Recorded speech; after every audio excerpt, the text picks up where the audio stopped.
a precificação de uma avaliação. Então essa é uma pergunta que muita gente faz para mim no direct. Quando eu coloco caixinha de pergunta, um monte de gente também vem perguntar: Fer, mas como fazer essa precificação? Ninguém ensinou a gente na pós-graduação a como a gente precifica. Então a gente não tem a mínima ideia. Eu sei, a gente sai da pós e fala: e agora? Quanto? Como que eu cobro? Eu cobro por sessão, eu cobro por pacote, eu cobro como? Então hoje eu vou trazer para vocês o que eu já testei, retestei e testei várias vezes desde o início da minha carreira clínica e o que compõe o método NeuroPP Avalia hoje nesta forma de precificação dessas avaliações. Então, como que a gente faz isso? Existem duas formas que nós ouvimos falar por aí, 3 formas, na verdade, que nós ouvimos outros profissionais falarem quando se fala em avaliação. Então, uma das formas é cobrar por sessão, A segunda forma é fazer um pacote semanal. E a terceira forma é fazer um pacote avaliativo. Eu testei as 3 já. Só por sessão, um pacote por semana, semanal. E há também a questão do pacote avaliativo. E eu digo para vocês, o pacote avaliativo, ele é o melhor caminho para nós conseguirmos, em primeiro momento, separar o que é a avaliação e o que é intervenção. A intervenção por sessão. A avaliação, nós temos que separar ela, ver ela de uma maneira diferente, porque a avaliação não é só no momento em que nós estamos dentro do consultório fazendo o atendimento. A avaliação engloba vários outros fatores que na intervenção não são necessários. Então, uma das coisas muito importantes aí de nós termos, é a gente entender que quando a gente faz uma avaliação, nós fazemos um investimento. E que os pais também estão fazendo um investimento. Nós não estamos ali naquela posição de avaliadora do neurodesenvolvimento, nesse momento, fazendo as coisas de graça. É um benefício. Os pais estão buscando algo para ajudar, para colaborar. Então, é um investimento. Primeira coisa que a gente tem que mudar na nossa cabeça, gente. É um investimento, não é um gasto, tá? Então, a primeira coisa quando a gente pensa em avaliação, a gente lembra que tem investimento. Porque existem, sim, as escalas gratuitas de domínio público, que a gente não tem custo, mas elas são algumas.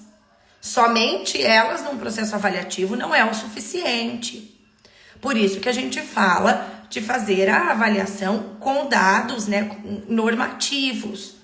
Esses dados normativos, deixando bem, vamos colocar de uma maneira bem clara, são testes que nós adquirimos, as licenças, testes esses que foram feitos por cientistas durante muito tempo para sair aquele resultado e a gente utilizar. Então, nós temos um investimento. Se nós trabalhamos com a ciência, é necessário. Então, a primeira coisa que a gente precisa entender. Então, eu faço uma pergunta. Como que eu vou cobrar R$60, R$70 numa sessão de avaliação utilizando esses testes validados cientificamente? Aí é óbvio que a gente não vai dar conta de aumentar o nosso arcabouço de testes e melhorar a nossa prática. Porque a gente está pagando para trabalhar. E não é essa a intenção. A intenção é a gente receber para trabalhar. Todo mundo trabalha para ganhar. Então, esse é um ponto, a primeira chave que nós, profissionais da área clínica, que queremos ser especialistas em avaliação, precisamos entender. É um investimento, não é um gasto, tá? Isso aí a gente precisa ter em mente. Segunda coisa que a gente precisa ter em mente são as horas que nós vamos utilizar nessa avaliação no consultório.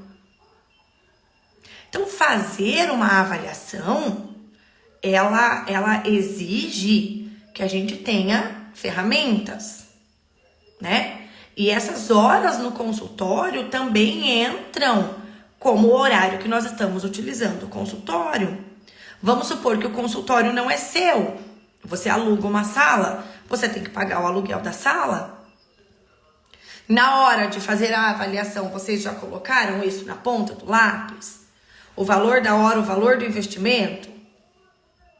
Não tem como, né? Então, a gente precisa colocar, né, nessa precificação que nós fazemos da avaliação, esse tempo de consultório. Fernanda, quantas horas tu coloca lá de consultório? Eu coloco 10 horas de consultório. 10 horas de avaliação em consultório, tá? Ou a segunda forma é pegar as horas do consultório para fazer com a criança e com os pais fazer de uma forma online. Então, nós temos esse gasto menor com a sala. Então, isso dá para ser conversado e proposto aos pais, ó, né? Utilizando presencial seria tal valor, online a gente consegue fazer um pouco diferente, tá? Tem um valor menor. Então, essas horas de consultório eu preciso ter. Quanto eu vou gastar nesse processo de avaliação para eu conseguir colocar no meu orçamento, na minha precificação? Então, o horário de atendimento em consultório, o tempo de atendimento em consultório é importante. Tudo isso a gente precisa ter anotado quanto que nós vamos ter de gastos, tá?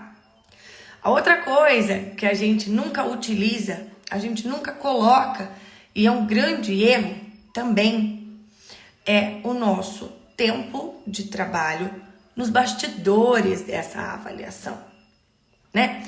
Quanto tempo a gente leva para finalizar uma avaliação? A hora que a gente está com todos os testes, nós vamos escrever o parecer devolutivo. Olha, gente, eu falo para vocês, hoje com a experiência que eu tenho, eu não gasto menos do que 2 horas para fazer todo esse fechamento.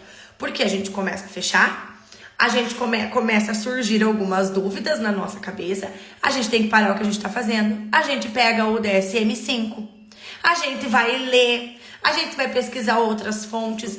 Então eu gasto, né? Eu dedico, vamos colocar assim, o meu tempo fora também da clínica, nos bastidores. E nós, da pedagogia e da psicologia principalmente, nós temos uma dificuldade em cobrar isso.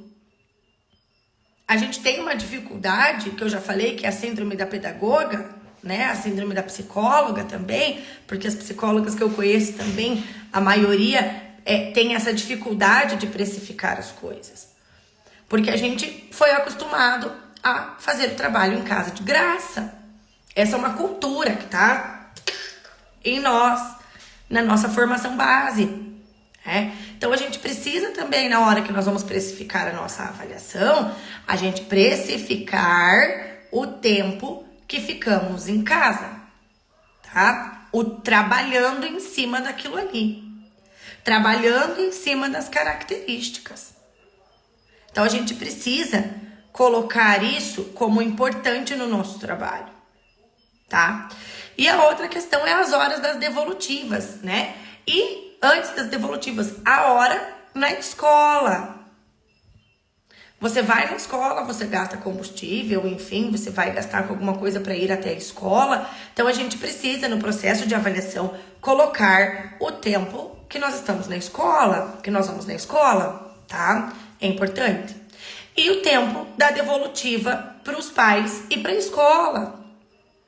Então, vocês conseguem perceber como é trabalhoso e isso é necessário que a gente cobre. Não é tão simples e é íntegro com nós mesmos nós cobrarmos. Então, na precificação, a gente precisa lembrar sempre. Então, quem não anotou, anota. Vou repetir, tá? O que a gente precisa lembrar na hora de fazer uma precificação? O investimento que você já fez nos protocolos que você tem. Qual teste você vai usar? Segunda questão, a quantidade de horas que vai ser usado no consultório. Quanto tempo, quantas horas você vai usar no consultório? Qual é o valor dessa hora? Depois, quantas horas eu vou usar na escola? Já colocando, né, a entrevista na escola e a devolutiva. E o ponto importante, quanto vale a minha hora